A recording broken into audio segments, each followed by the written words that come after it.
गांव के बुजुर्ग ने गांव वालों को इकट्ठा किया और सुरक्षा के नए उपायों पर चर्चा की। गांव वालों ने अपने घरों और गांव की सीमाओं पर रक्षक ताबीज लगाए। मीरा को अपने कमरे में एक पुरानी रहस्यमयी किताब मिली। मीरा ने किताब खोली जिसमें प्राचीन निशान और मंत्र लिखे थे। गांव के बुजुर्ग ने मीरा को किताब के खतरों के बारे में चेतावनी दी। मीरा ने गांव की सुरक्षा के लिए किताब का अध्ययन करने का फैसला किया। मीरा गुप्त रूप से किताब के मंत्रों का अभ्यास कर रही थी। गांव के बुजुर्ग ने मीरा की प्रगति देखी और उसे मार्गदर्शन दिया। रात में मीरा के कमरे से हल्की डरावनी रोशनी निकल रही थी। मीरा ने सफलतापूर्वक एक रक्षक मंत्र का उच्चारण किया और उसे एक उपलब्धि का एहसास हुआ। गांव के बुजुर्ग और मीरा ने मिलकर गांव के चारों ओर एक मजबूत रक्षक दीवार बनाई।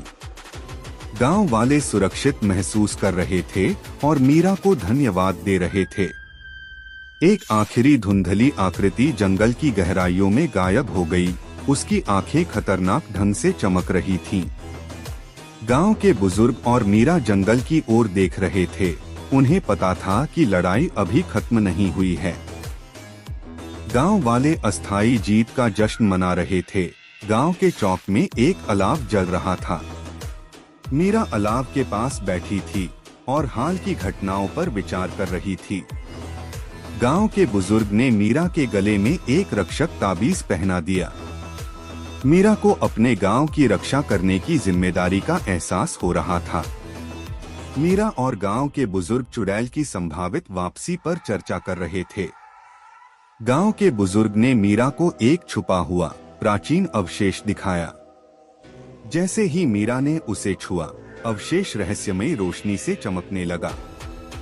गांव के बुजुर्ग ने अवशेष की शक्ति और यह कैसे मदद कर सकता है समझाया।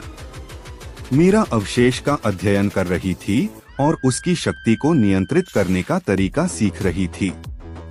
गांव वाले गांव को और अधिक रक्षक ताबीज और मंत्रों से सुदृढ़ कर रहे थे। जंगल के ऊपर एक काला बादल बन रहा था जो चुड़ैल की वापसी का संकेत दे रहा था। मीरा और गांव के बुजुर्ग अंतिम टकराव के लिए तैयारी कर रहे थे। चुड़ैल जंगल में फिर से प्रकट हुई। वह और भी शक्तिशाली और प्रतिशोधी दिख रही थी। चुड़ैल ने फिर से अपने अंधेरे जीवों को बुलाया। जीव गांव की ओर बुरी नियत से बढ़ रहे थे। गांव वाले अपने हथियारों और मंत्रों के साथ तैयार खड़े थे। मीरा ने चमकते हुए अवशेष को पकड़ा था और उसकी शक्ति को महसूस कर रही थी। गांव के बुजुर्ग गांव वालों को एक रक्षक मंत्र पढ़ाने में मार्गदर्शन कर रहे थे। चुड़ैल के जीव गांव की सीमा पर गांव वालों से भिड़ गए। मीरा ने अवशेष का उपयोग करके गांव के चारों ओर एक शक्तिशाली रक्षक दीवार बनाई। दीवार ने अंधेरे जीवों को पीछे हटने पर मजबूर कर दिया। चुड़ैल क्रोधित हो गई और एक भयंकर जादुई हमला किया।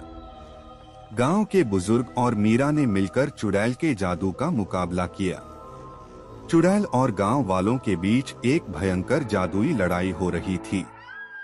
जैसे जैसे गांव वालों के मंत्र तेज हो रहे थे, चुड़ैल कमजोर पड़ने लगी। मीरा अवशेष के साथ आगे बढ़ी और सीधे चुड़ैल का सामना किया। मीरा और चुड़ैल के बीच एक शक्तिशाली जादुई द्वंद्व युद्ध हुआ। अवशेष और अधिक चमकने लगा। चुड़ैल के जादू को दबाने लगा। चुड़ैल चिल्लाई जब उसे अवशेष की शक्ति ने घेर लिया। चुड़ैल राख में बदल गई, सिर्फ एक काली घुमावदार धुंध छोड़कर।